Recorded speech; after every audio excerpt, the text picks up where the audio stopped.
gyerekek. Hüvelygomba arról szól, hogy Ó, de büdöset fingottam!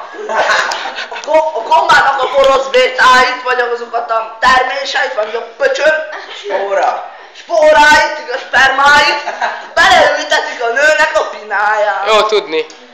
Kiskapával főkapálják neki, aztán gerebjével meg bazd-meg-dolják. Gerebjével pedig elgerebjézik. Utána vár, de locsolni is kell gyerekem, mert a pina az olyan száraz öcsém. Rá vele még az se elég. A szaftosan jó. 2 hónapot vársz, csónak egy ekkora gombái lesznek, boss, ilyen méteres. Flexel kell kivágni neki. Utána fogod a flexet.